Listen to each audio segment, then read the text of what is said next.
guys, you're here with me, Jen the Taxidermy Witch. Welcome. I thought that it would be fun because I am bored and wanting to do something. I got everything like ticked off from my day. I thought it would be fun to come and sit down and read some scary stories together, so I am taking requests just like last time. That was a lot of fun. I really enjoyed that. So we have book 1 and we have book 3. But we don't have book 2, which is actually, I was thinking about it, like how it's just one of my favorites, and it's a bummer that I don't have it, but if anybody has an extra copy, they could send it to me, or next time at Barnes & Noble, they're super cheap, they're like $6 or $7, I'll just grab another one.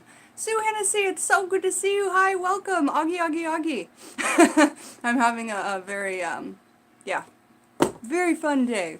What are you up to, Sue? How are ya? It's good to see you. I have Daisy May, and then a new one that I'm creating with a red wig. Rustic Hippie Witch, welcome, it's nice to see you. I love my hair too, it's bringing me out of some like severe depression, so whatever it takes, right? Remake yourself, yeah, good stuff.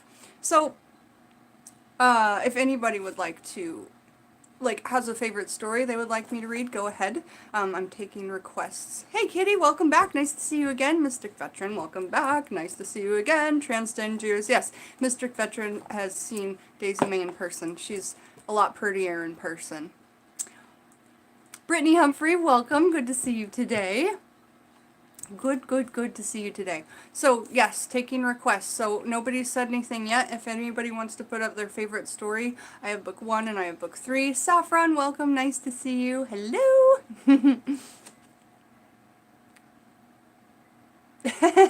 Aw, shucks. We should have a local witch party, though, like, because I know Irene. She was the first witch that came on in some of my first videos. Is there one called To Catch You? Is that a story called To Catch You? Or you're saying it's good to catch me? It's good to catch you too. Good to catch me live, yes. Which is the scariest to me? We did the dream last time. That was probably one that like showed up for me as a kid. Like it would haunt me when I wasn't reading the book. I just couldn't get this like picture out of my head. We read that one last time. But like as far as some of the scariest are probably in book 2. Well, let me go into book 1. Oh, right, The Guests, that's a really good one. I could read that. That one's, I don't know why that one's chilling to me, really, because it totally makes sense. I like book 1 because it's actually got a lot of, like, songs and, like, I'll show you what I'm talking about. There's poems and songs, and then they actually, like, give you piano music to some of them, which is cool. I've never, ever had anybody in the room with me so that I could like have them play piano music while I sang the song, but that would be really fun. If one of my friends knows how to play piano, let me know, because we have 2 at this house. Ooh, you're hand sewing a cedar log in half? There's your exercise for the day. That's amazing. Where are we at here with the chit chat? Erica Townsend, it's nice to see you. I missed you too. Thank you. Thank you. Which is the scariest to me. I mean, they all are in different levels, but there's this one called, like, Oh, Susanna. What book is that in? Is it in this book? That's probably the scariest to me, actually. If it's in this book, we'll definitely read that first. Oh, Susanna is super scary. It's about, well, if I told you what it was about, then I wouldn't get to read it. I think it's in book 2. God darn it. Let's read, ooh, this is actually one of my favorites, and I've always kind of wanted to get this tattooed.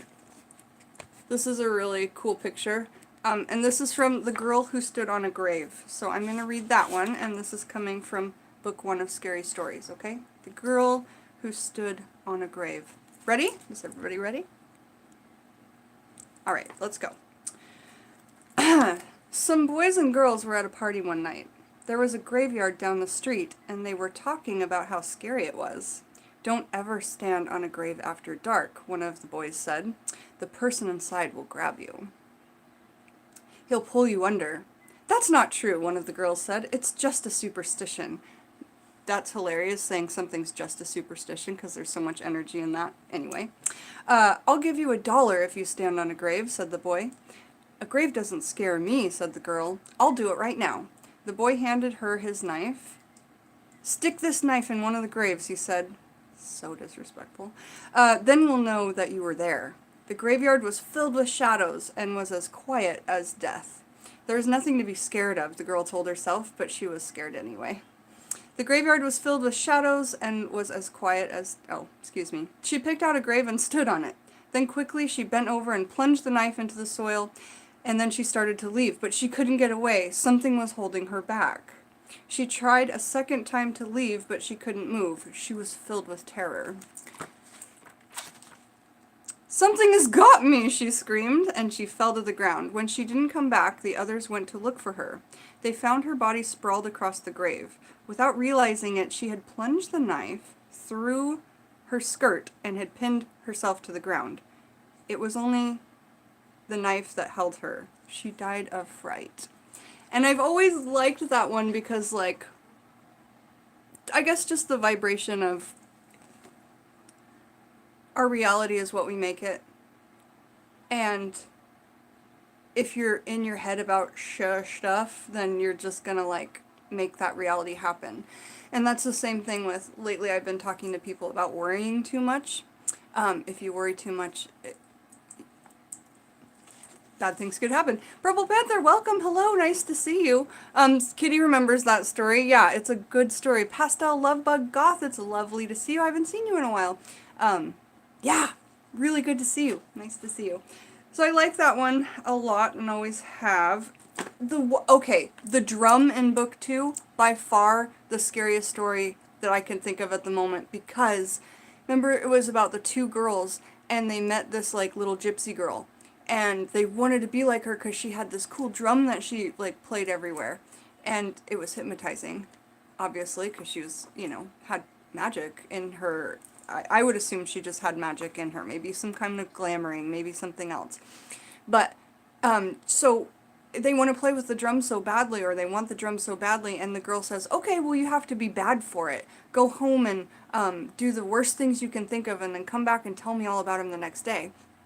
And so they go home, and it's just them and their mom and their little brother and their dog. There's no dad in the story that I can remember. And they like leave the fridge door open, and they like throw the trash around. They do like these things they think are bad, and she's like, they tell her all about it, and she comes back and she goes, "Oh, no, no, no, you have to do much worse things than that." So then they go home and they like beat their dog, and they don't feed their brother, and all this like worse stuff. And she says, and the mom keeps saying, "If you keep doing stuff like this, I'm not going to be able to keep you kids." And I think she says, after the girls have been so bad 3 times, that one day you're going to come home and have a different mother. And so the girl finally gets them to do bad things a 3rd time, and then they're like, I think they get to play with the drum, or they get the drum or something, and then they come home, and chills.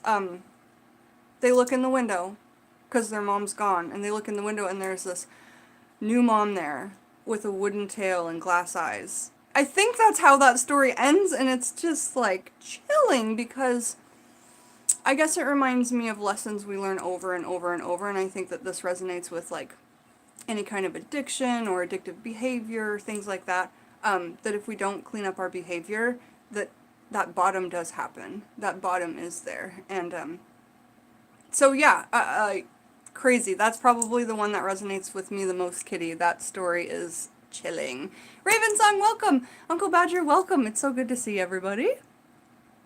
Uncle Bacon! Katie R is here. Hello, hello. Did you say the other day that a lot of these stories are based on true stories?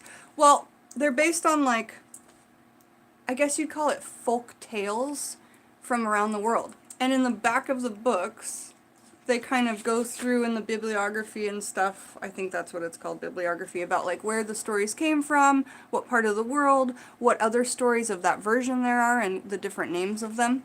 So yeah, I'm really suggest you guys to look at the backs of the books if you're wanting to know like the origin of these stories that you've been reading, probably a lot of us our whole lives. So if there's any requests, I'm taking them. Otherwise, folks are asking me to choose, so that's okay too.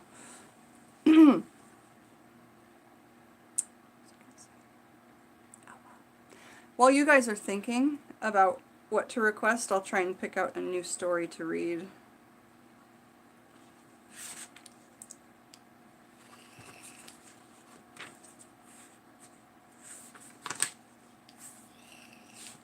There's actually a lot of funny ones, like, kind of like jokettes in here as well, where you think it's going to be a scary story and then it turns out to be, just something to, like, tell your younger kids so they think they're getting a scary story, but nothing really ever happens with it.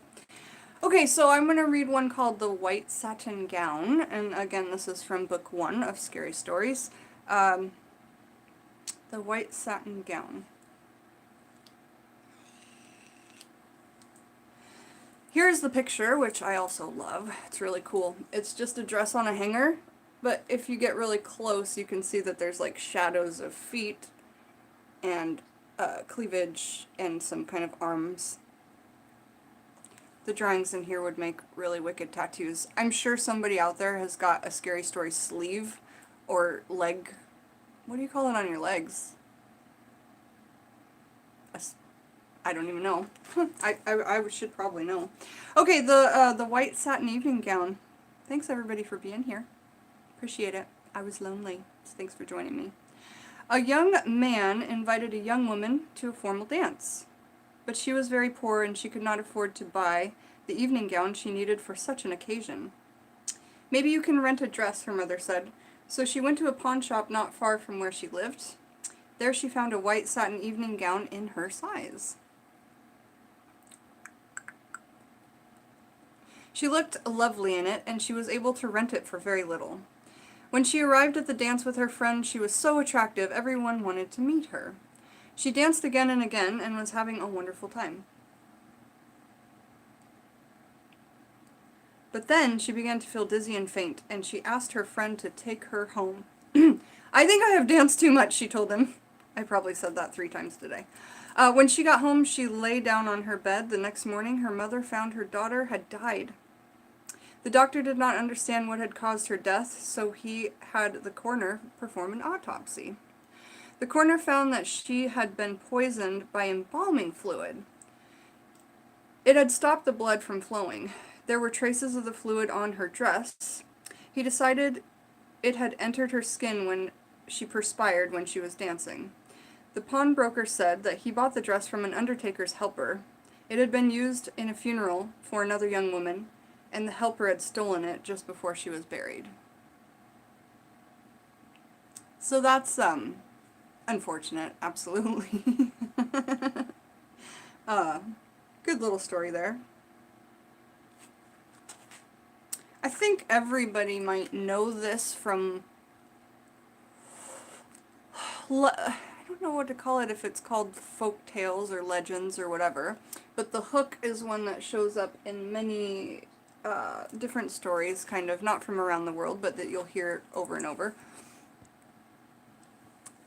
Purple Panther says, I don't remember that story, I'm going to have to dig your books out sometime. See, that's so funny because everybody says, I'm going to have to dig my books out. It means we all have them. It means that we're all resonating with this on some level. I think that it's really fun to have people read to you, and I like to read to people, so there's that.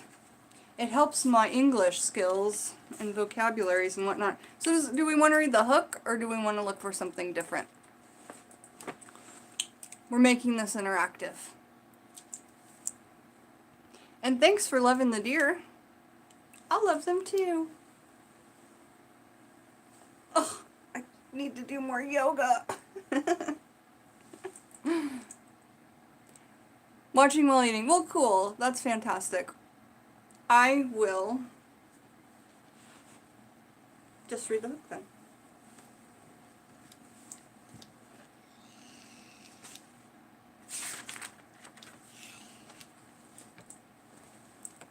Okay. The hook. Yes, the hook. Donald and Sarah went to the movies. And is that where that starts? Yep. It just kind of feels like the first sentence is starting in the middle of something that's already been going on. Donald and Sarah went to the movies. They went for a ride in Donald's car. They parked on a hill at the edge of town. From there, they could see the lights up and down the valley. Donald turned on the radio and found some music, but an announcer broke in with a news bulletin. A murderer had escaped from the state prison.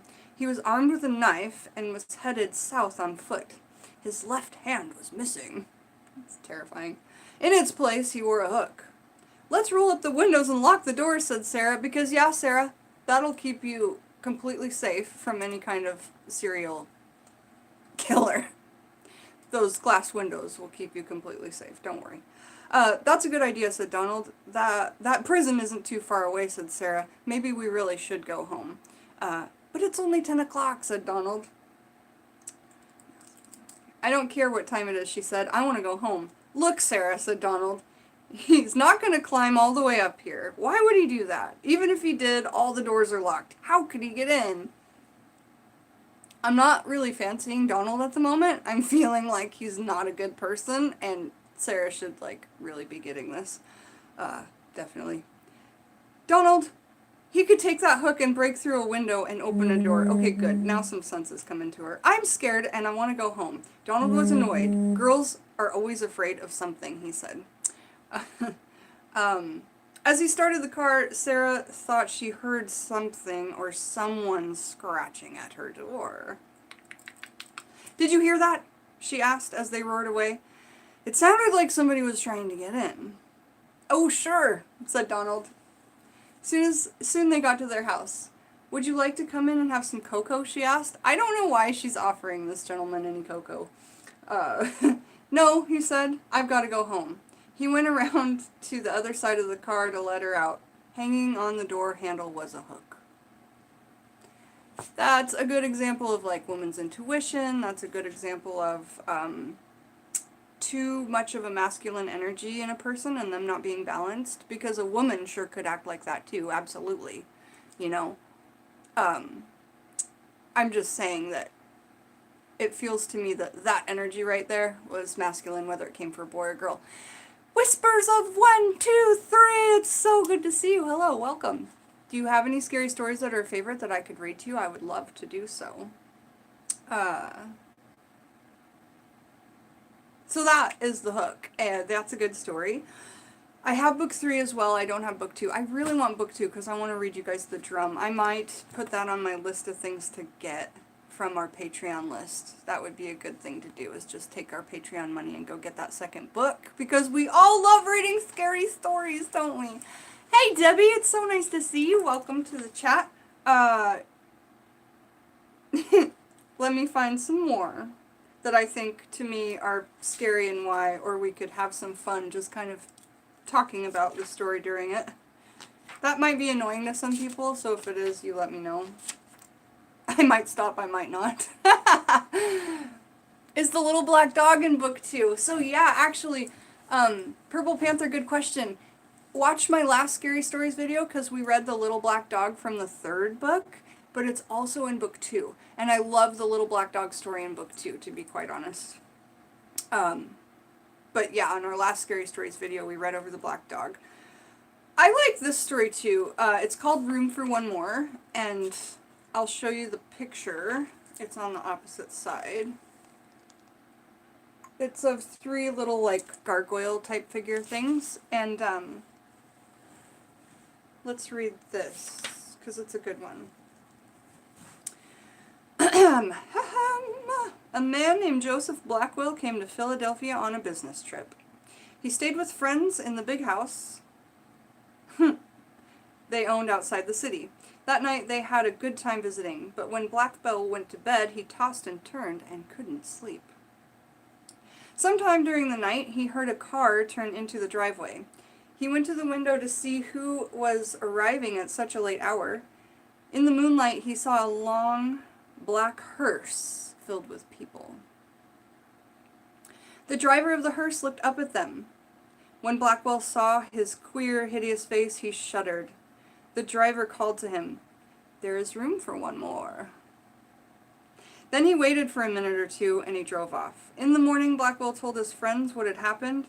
"You were dreaming," they said. "Oh, of course, you're just dreaming."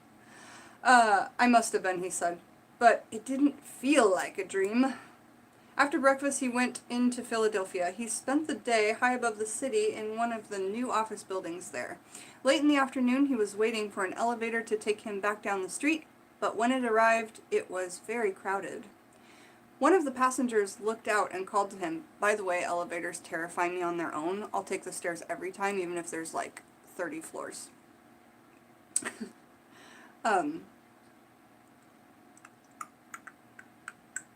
Late in the afternoon, he was waiting for an elevator to take him back down the street, but when it arrived, it was very crowded. One of the passengers looked out and called to him.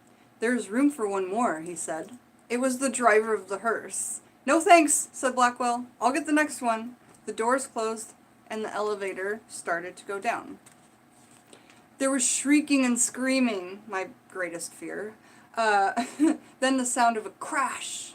The elevator had fallen to the bottom of the shaft. Everyone aboard was killed.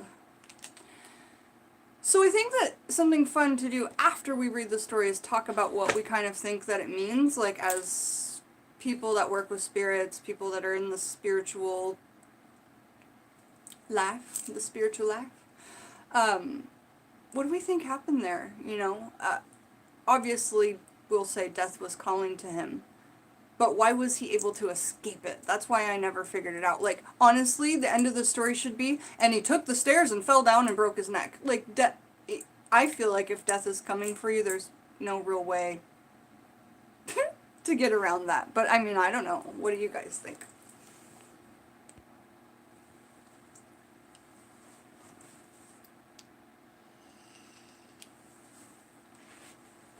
Pick out another story. There's one called Alligators that I don't remember. We'll probably read that. And there's a few about witches and stuff. Ooh, The Guests. That's what I'm going to read. This is one that I've always thought would be a really cool tattoo as well. Such things happen. I know that story. Let me think.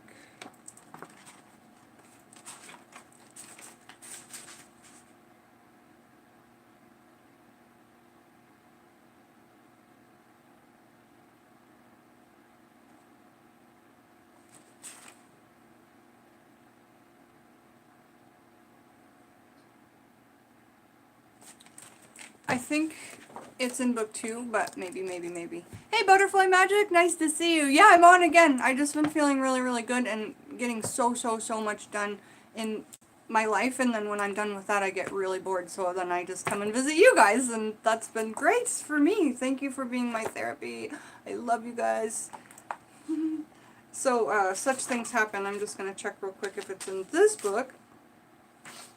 See this art, though? I mean, it's just... And I believe it's all pen and ink. I mean, pen and... Is that what they call it? Just ink? Ink drawings? Pen and... I think they call it pen and ink.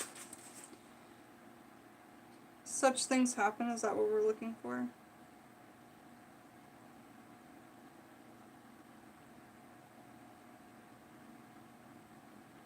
I'm getting book 2 tomorrow because I'm going to want to do this again in a couple of days and we'll be out of stories, so...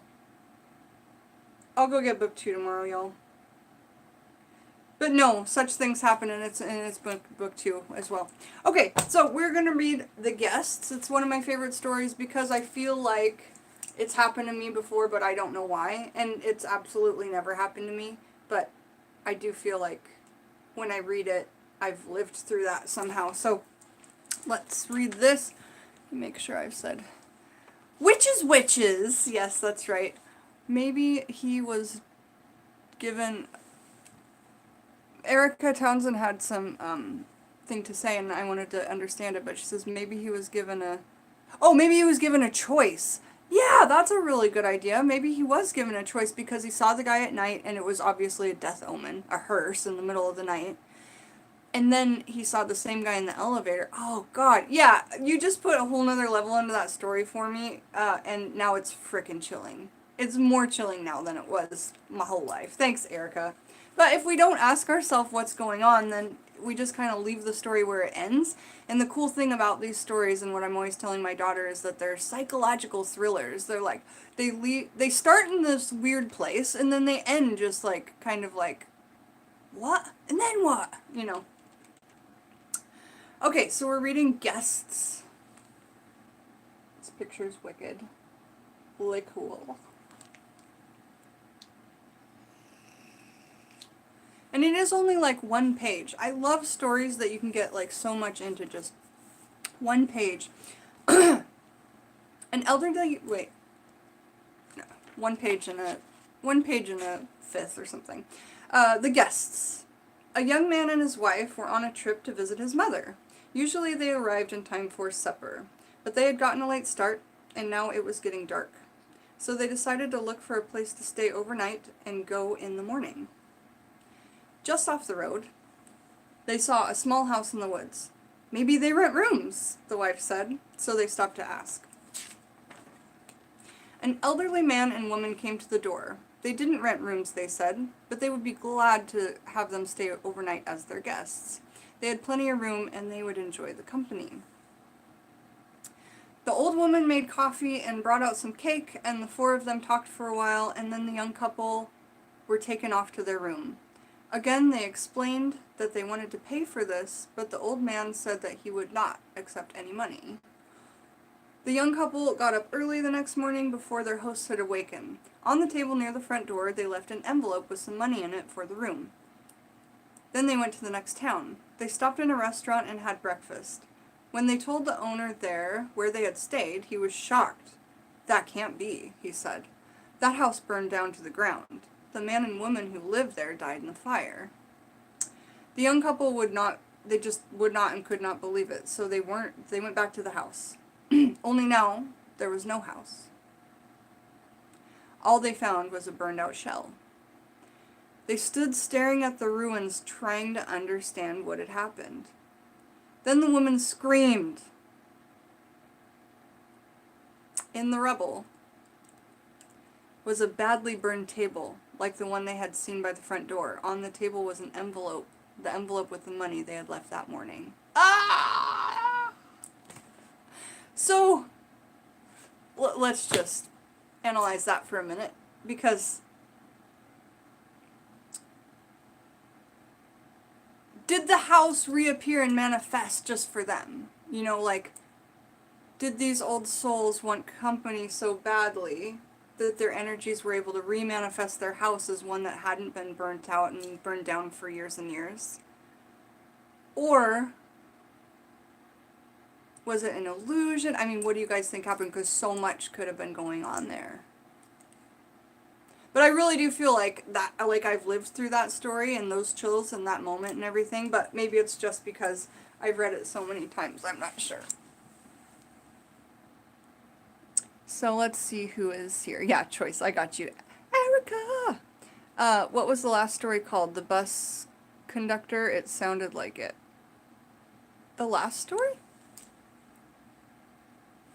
The last story I read was called The Guests, and then before that we read, the one with the elevator and stuff was called Room for One More. Room for one more. So, let me see what other ones I can find in here, and then tomorrow I'm going to get book 2. And when we get book 2, I'm going to read it from start to end. Not probably in one video, but maybe in like 3 videos, because every story in it is really, I really feel it's the best. Let's read, there's one called The White Wolf. I don't really remember about it. We could read that. So here's our choices. The White Wolf, Cold as Clay, or The Thing. Hi, Otis. White Wolf, Cold as Clay, or The Thing.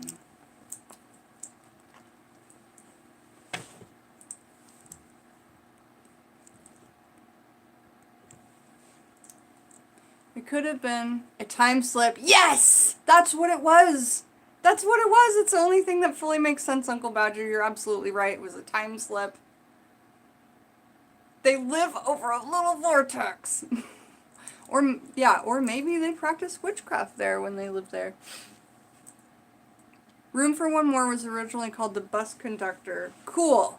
Let's see if the book tells us that, just to find out.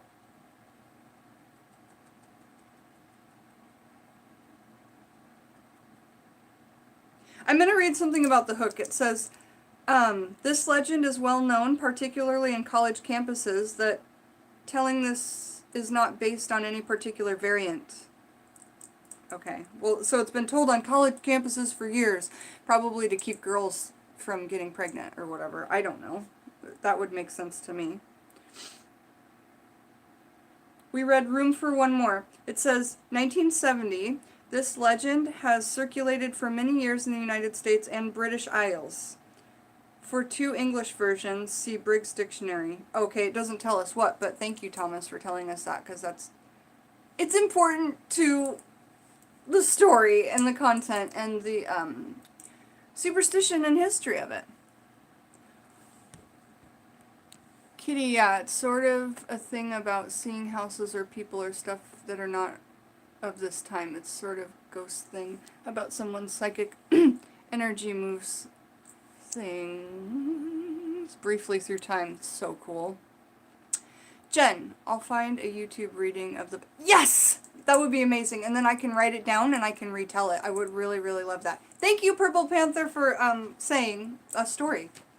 The White Wolf. So here we go. The White Wolf has a very cool picture.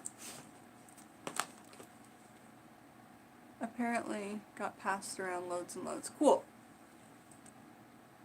That's the White Wolf. Peekaboo.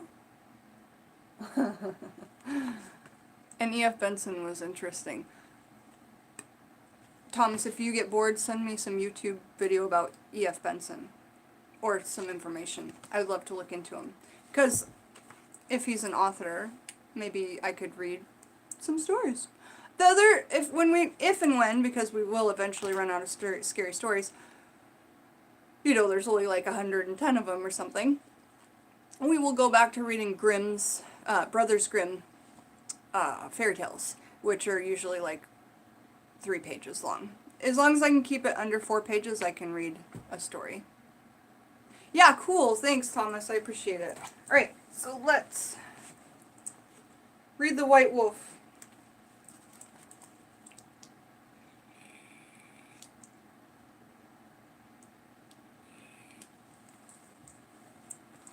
Ready? Okay. The timber wolves around French Creek had gotten out of hand. There were so many wolves, the farmers could not stop them from killing their cattle and sheep. So the state put a bounty on them. It would pay any hunter $10 for every wolf pelt he turned in. A butcher in town named Bill Williams thought that was a pretty good money. So he stopped working as a butcher and started killing wolves. He was good at it. Every year he killed over 500 of them. Oh my goodness. I would be terrified that that wolf spirit would be after me. That came more than $5,000. It was quite a bit of money in those days. After 4 or 5 years, Bill had killed so many wolves that there were hardly any left in that area. So he retired and he vowed never to harm another wolf because wolves made him rich. Then one day a farmer reported that a white wolf had killed 2 of his sheep. He had shot it and hit it, but the bullets didn't have any effect. Soon that wolf was seen all over the countryside, killing and running, but nobody could stop it. One night it came into Billy's yard and killed his pet cow. Bill forgot about his decision never to harm another wolf. He went into the town the next morning and bought a young lamb for bait. Where am I at? He took it out into the hills and tied it to a tree. And then he backed off about 50 yards and sat under another tree. With his gun in his lap, he waited. When Bill didn't come back, his friends started looking for him. Finally, they found the lamb. It was still tied to a tree. It was hungry, but it was alive. Then they found Bill. He was sitting against another tree, but he was dead. His throat had been torn open. But there was no sign of a struggle. His gun hadn't been fired, and there were no tracks in the soil around him. As for the white wolf, it was never seen again.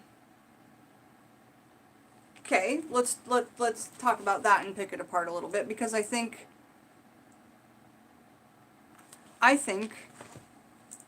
that white wolf was just like what I said. Like, I would be worried that one day that wolf spirit's gonna come get me, because the white wolf disappeared after that, right? Ghost wolf. It just came to, I don't know, seek revenge on all that was taken from their probably community.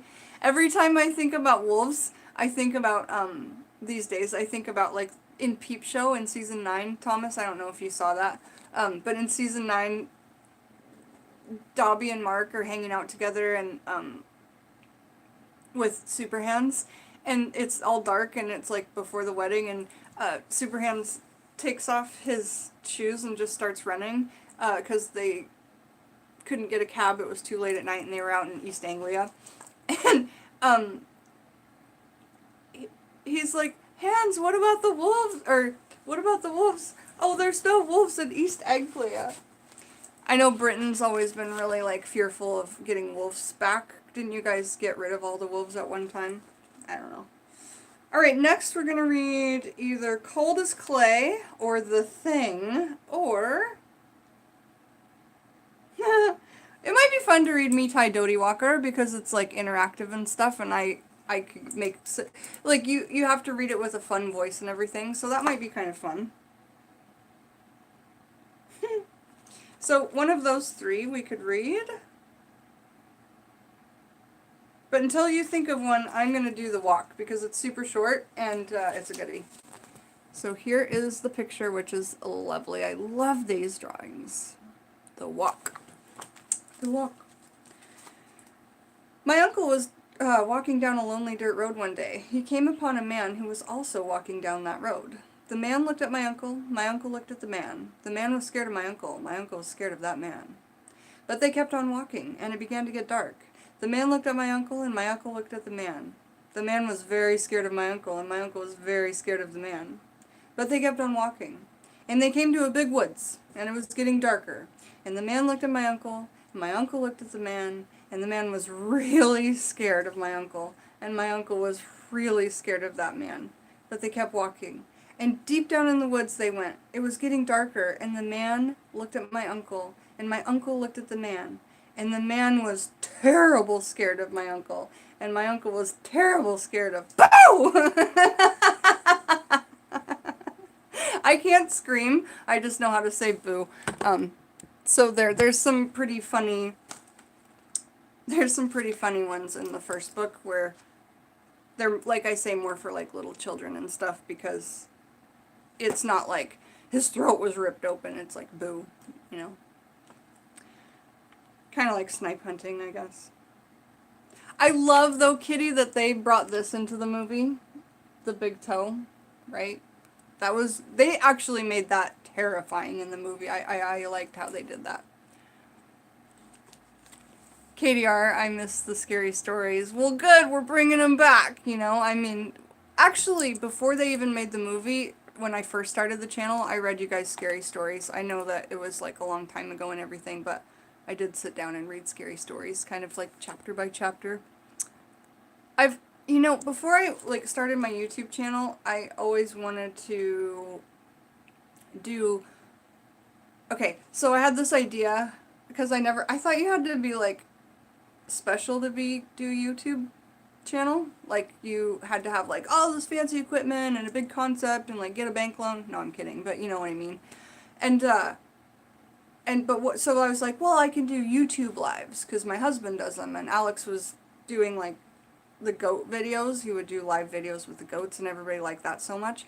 But that's when I really started wanting to get, like, creative with making some sort of live something. And my idea at the time, when I just had Facebook Live, that's what he was using, was Facebook Live, was to do, like, get dressed in full makeup and a pretty dress, and then sit in front of a bunch of candles and read scary, not these scary stories, but, like, read from old novels of, like, Hitchcock or Poe or something like that, especially Poe. So I still think that that would be fun, and since it was an idea I had a long time ago, I'll try to integrate something like that. I don't know how the legalities will work, but I mean, I'm still a small channel. Hopefully people know I'm out there saying, these books are so cheap, buy them! You know, it's like, I'm doing this for you. You can do this for me. There are definitely bears in some places, and even otters where you live. Ooh, otters.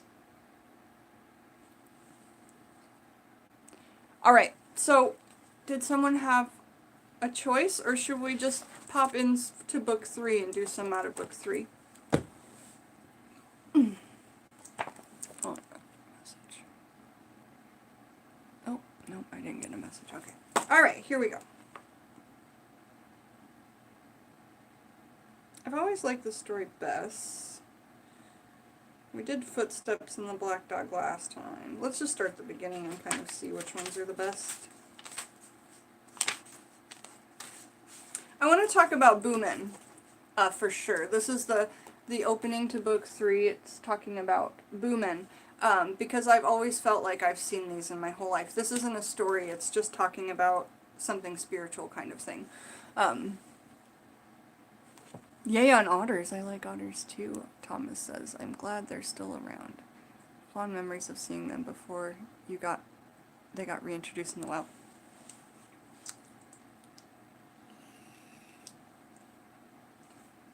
I guess it is a story. Weird. Okay, it's a story and then a thing, but the story is short. Alright. Boomin. And if you guys know anything about Boomin, I would like for you to type it and tell me, because I want to know what you know. The girl was late getting home for supper. She took a shortcut through the cemetery, but, oh, it made her nervous. When she saw another girl ahead of her, she hurried to catch up. Do you mind if I walk with you, she asked. Walking through the cemetery at night scares me. I know what you mean, the girl said. I used to feel that way when I was alive. Okay. And I think we all saw that coming, right? Now, that's the end of that story, and then it goes on to say that there are all sorts of things that scare us. The dead scare us, and we talked earlier about why people get clear your mind, freaking lady. Hold on, my brain spaced the crap out, and I need to bring it back together. In the last video, I talked about things that we're like fascinated with, and people tend to be fascinated with death, and it's only because we're alive. And we'll never know, unless you're doing spirit communication that you completely 100% trust, we'll never know what's on the other side until we're there. And so that's why, because I was worried about myself at one point, and I talked to my brother, who's quite clever, and I said, why am I fascinated with this stuff? And why is your husband fascinated with stuff? Does it make us weird? Like, what's going on? And he explained it to me in a way I could really understand it, and that's the way that I was telling it to you. So, moving along, talking about Boomin, there are all sorts of things that scare us. The dead scare us. For one day we will be dead like they are. The dark scares us, for we don't know what is waiting in the dark. At night, the sound of leaves rustling or branches groaning or someone whispering makes us uneasy. So do footsteps coming closer. So do strange figures we think we see in the shadows, peripheral. A human maybe, or a big animal, or some horrible thing that we can barely make out. And that's when you really want to be in touch with, like, the earth and your clairs and balance, because you don't need to see it. And I know that everybody in this chat agrees with that. You don't need to see it. You can almost do better if you close your eyes and feel it, if you can trust your intuition. So, people call these creatures we think we see Boomin. We imagine them, we say, but now and then a Boo Man turns out to be real. Queer happenings scare us too. We hear a boy or a girl who was raised by an animal, a human being like us who yelps and howls and runs on all fours. That's actually one of the things that terrify me the most. That movie Mama, I think that's what it was called, when the kids are running on all fours. That was a witch movie too, wasn't it? So yeah, all of these things scare us, like a human who runs on all fours and yelps and howls. Uh, the thought of it makes our flesh crawl. We hear of insects that make their nests in a person's body, or a nightmare that comes true, and we shudder. If such things really do happen, then they could happen to us. I thought this was true. It is from such fears that scary stories grow. This is the third book of such stories I have collected. I learned some of them from people I met. I found others. Tales that had been written down in folklore. Okay, they're calling it folklore. I'm calling it folklore too then. Archives and libraries. As we always do with the tales we learn, I have told them in my own way. That's really cool because it's kind of like our magic, right? Like, we'll get witchcraft working from someone that we respect and trust, or we've seen or felt their energy and we trust, and then we always need to make it our own, right? Which I guess in a way is kind of like what I'm doing right now. Some stories in this book have been told only in recent times, but others have been part of folklore as long as we know. As one person told another, the details may have changed, just like the telephone game when you play it, and nothing is like super written down, the details can change. But the story itself has not, and what once frightened people still frightens them. I thought at first that one of the stories I found was a modern story. I call it The Bus Stop. Then I discovered that a similar story had been told 2,000 years earlier in ancient Rome. Wow. But the young woman involved, and we read The Bus Stop on the last one, but the young woman involved was Pilifinian, not Joanna, as she is in our story. Are stories in this book true, question mark? The one I call The Trouble is true. I can't be sure about the others. Most may have at least a little truth, for all strange things sometimes happen, and people love to tell about them and turn them into even better stories. We call those fish tales. Nowadays, most people say that they don't believe in ghosts and queer happenings and such, yet they still fear the dead in the dark, and they still see boo men waiting in the shadows, and they still tell scary stories, as people always have. And that was from Alvin Schwartz. Schwartz! Ooh, this is a good one.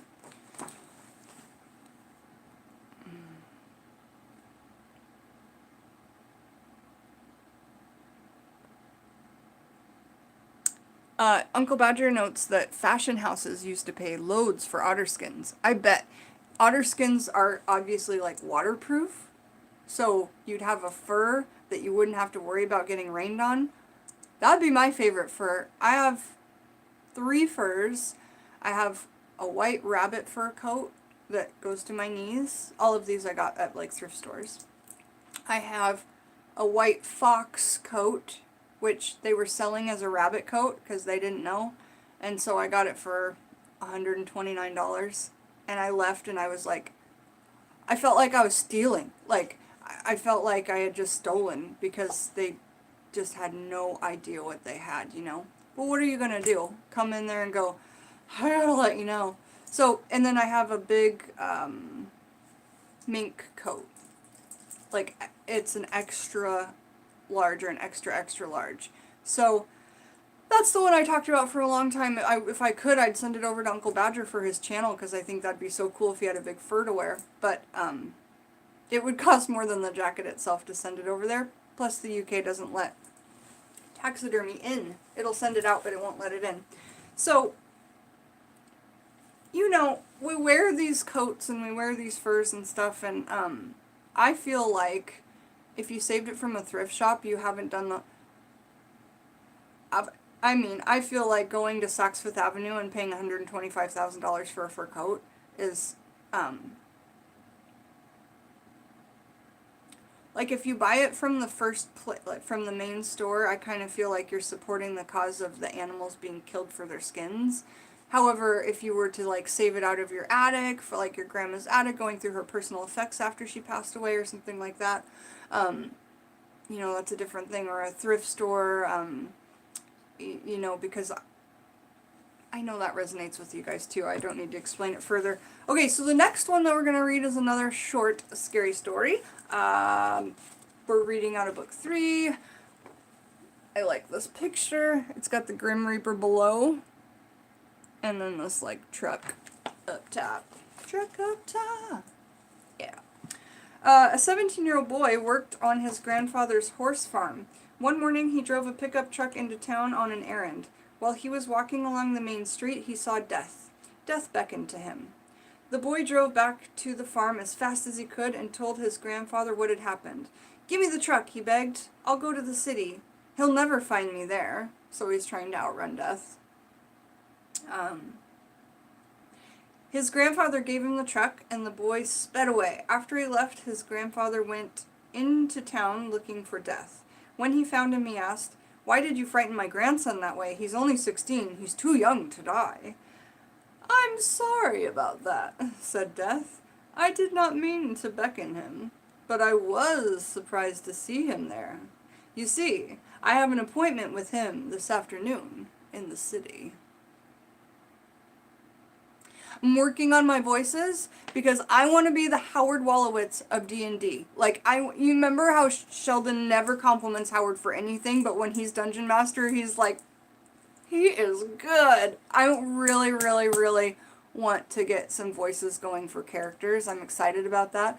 So I'll try and watch Labyrinth like a few times right before we play so I can just really get into the voices of the characters and stuff. I'm excited about it. Yeah. Okay. More stories?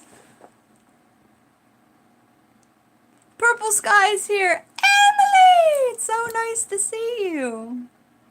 Katie R., I'm looking for my books now. I know I have this first and second. Cool. Honestly, just, it'll take you, an hour to read through that second book and you'll just be like, yes! Yeah, it's my favorite by far. There's definitely stories in each one I love, but I think it's classic also that I don't have the one that I love the most. So we read The Bus Stop last time, so we'll skip that one. We'll read Faster and Faster? Why not?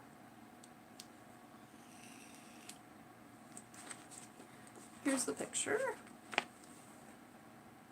Drum.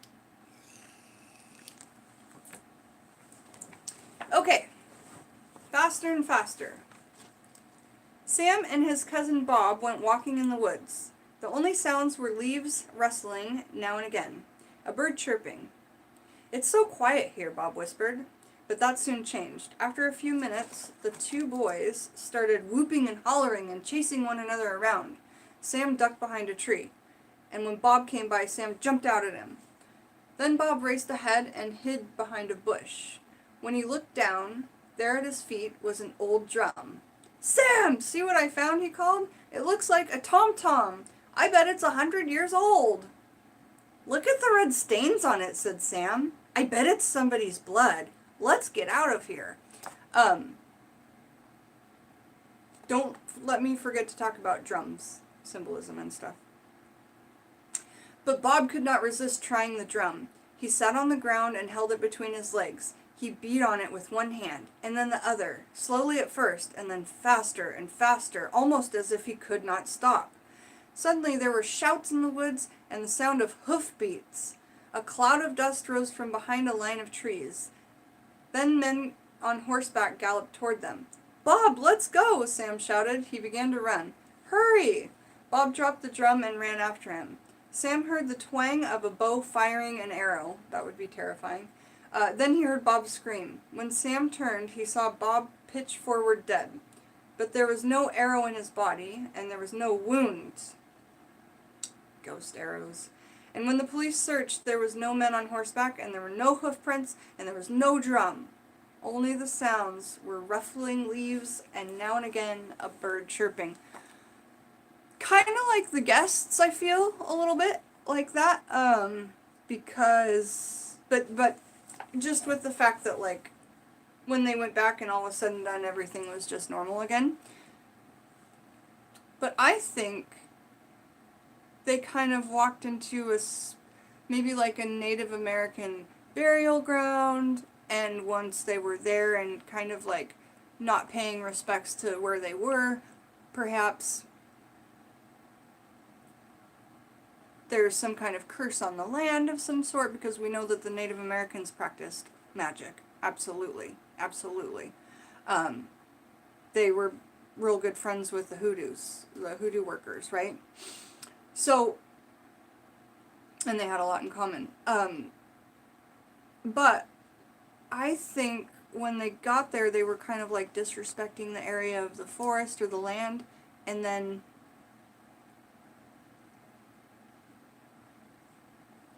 like things just started to kind of not manifest, but it's almost like Thomas was talking about before, because I'm really thinking about that whole like time warp type thing. It could have been something like that as well, but I think that they were attacked for being on the native land, you know, and who would even approach a drum with red stains on it, you know? I mean, if you would, that's okay, but you know, I respect things that are like left in nature that look like little gifts to nature, because I also think that, you know, those might have been placed there by somebody with a spiritual or magical purpose, and I wouldn't want to mess with anybody's that. Alright, what's next? I love this story. Just delicious. Just delicious. And I think this will be our last story, because I don't want to run out of stories, and let's do it. Just delicious. George Flint loved to eat. Each day at noon he closed his camera shop for 2 hours and went home for a big lunch with his wife, Mina, and she cooked for him. George was a bully, and Mina was a timid woman who did everything he asked because she was afraid of him. On his way home for lunch one day, George stopped at the butcher shop and bought a pound of liver. He loved liver. He would have Mina cook it for dinner that night. Despite all of his complaints about her, she was a very good cook. While George ate his lunch, Mina told him that a rich woman in town had died. Her body was in the church next door. It was an open coffin. Anyone who wanted to see her could. As usual, George was not interested in what Mina had to say. I've got to get back to work, he told her. After that, Mina began to cook the liver. She added vegetables and spices and simmered it all afternoon, just the way George liked it. When she thought it was done, she cut off a small piece and tasted it. It was delicious, the best she had ever made. She ate a second piece, then a third. It was so good, she could not stop eating it. It was only when the liver was all gone that she thought of George. He would be coming home soon. What would she do? And when he found out she had eaten all of the liver, some men would laugh, but not George. He would be angry and mean, and she did not want to face that again. Poor girl. But where would she get another piece of liver that late in the day? But then she remembered the old woman lying in the church next door, waiting to be buried. George said he never had a better dinner. Have some liver, Mina, he said. It's just delicious. I'm not hungry, she said. You finish it. That night after George had fallen asleep, Mina sat in bed trying to read. But all she could think about was what she had done. Yeah, I frickin' bet that's all you could think about. That's all I'd be able to think about. For the rest of my days. Who has my liver? Wait. Then she thought she heard a woman's voice. Who has my liver, it asked. Who has it? Was it her imagination? Was she dreaming? Now the voice was closer. Who has my liver, it asked. Who has it? Mina wanted to run. No, no, she whispered. I don't have it. I don't have your liver. Now the voice was right next to her. Who has my liver, it asked. Who has it? Mina froze with terror. She pointed at George. He does, she said. He has it. Suddenly the light went out, and George screamed and screamed. To be honest, it sounds like Mina took care of her problem. No, that's horrible. But it sounds like he was horrible as well. What are you gonna do? But there's fun, morbid humor in these stories that's light enough for any age and any anxiety level. So Y'all, I had so much fun reading scary stories to you. I can't wait to get book 2 and read more book 3. Da, da, da, da, da. But we're going to read book 2 from start to finish. Hopefully in one video. I think I can probably, 2 videos because it took me. Yeah. If you just sit down and read these books, it doesn't take long to get through them. But we're yik-yakking, chick-chacking, click-clacking. I want to make sure I said hello to everybody. KDR, that was good. Alright, doing today. Mercury retrograde. Yeah, I know, we're all getting through it, right? Good stuff. Alright, have a really beautiful night, you guys. It's lovely to see you. Peace.